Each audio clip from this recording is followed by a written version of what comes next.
Okay, this is Times Arrow presentation, and Times Arrow is the reverse novel we just read. And so the question that was asked to us was, what is the role of narration that is occurring in reverse? And so, like it said, you could take this a lot of directions, but so I decided to take it in this one, and my thesis is the narration being in reverse causes more suspense to the reader and makes them think deeper than they would in other novels. And so I'm going to go through each of these points. So the first point that I thought was the novel being in reverse causes suspense, and it causes suspense because the structure of the novel being in reverse makes the reader kind of confused, and they do not really fully understand what is exactly happening. And so once they kind of lead to think pieces in to figure out exactly what's occurring. So once they have that one part, they pick at other parts and then end up with the ending of what they think would happen, but they never know. They just have to come up with what they think. The first quote that I thought was most important that kind of displayed suspense was, "Passed intractably, for it was given over to struggle, with the bed like a trap or pit, covered in nets, in the sense of starting out on a terrible journey toward a terrible secret." And this was on page 5.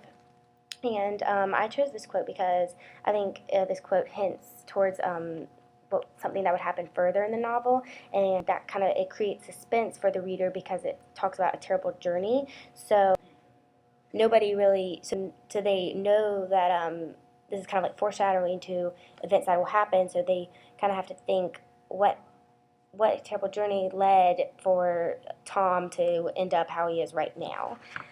And so, like I said, once they start figuring out what is going on and who is who and all that, it creates suspense because they are curious to know more and they want to figure out where it all started. The second point, I think, is the background information. Usually in normal novels, you see background information given first about the character, about the scene, about the setting, about where they came from, everything. But in this reverse novel, you get it last. There's some benefits to this, I think. I think first, having the main parts happen first and then getting the background is very interesting.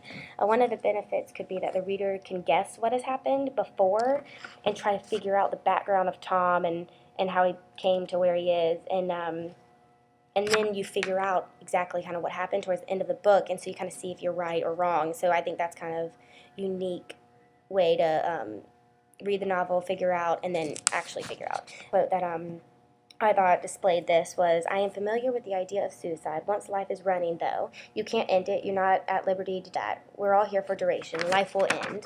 I know exactly how long I've got. It looks like forever. I feel unique and eternal. Immortality consumes me, and me only." And this happened on page 88. This quote, I think, tells the reader a little bit about his background, because he obviously felt suicidal. And so then, because of this quote, the reader must then think what made him think about doing that and what happened that made him get to that point. So that kind of gave us a little bit of background, so the reader could go even further into why did he ever feel that way, and we don't really know until the book continues. One of the last points I think is thinking, and this is not just thinking; it's deeper thinking, because the structure of this verse think deeper into what's going on than they would in regular novels, because this novel doesn't just come to you. You have to actually think about, well, how this doesn't make sense, so how can it make sense?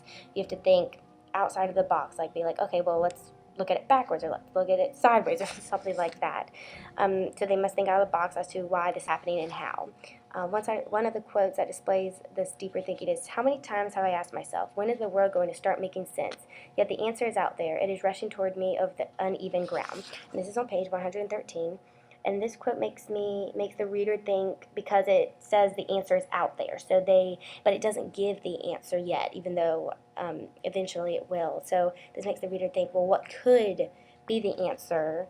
And so the reader is starting to make up possible answers and about how he will find and what will happen next. Another quote that I think is actually really significant is, "Beneath the clock was an enormous arrow on which was printed, 'You're here for Eastern trains, but time has had no arrow, not here.'" This was on page 143, and this is towards the end of the chapter, of the book, and it's just important because it includes the meaning of the title of the novel, and so that really it kind of gives answers to the reader about they've been guessing and thinking of what's happening, and now finally we get something that makes sense and like, oh well, this is where the title came from. So after all the deep thinking from the reader, it gives them a sense of what the novel is meaning instead of them continuing to figure it out. So that's why I think that is all the causes that the narration being in reverse kind of causes.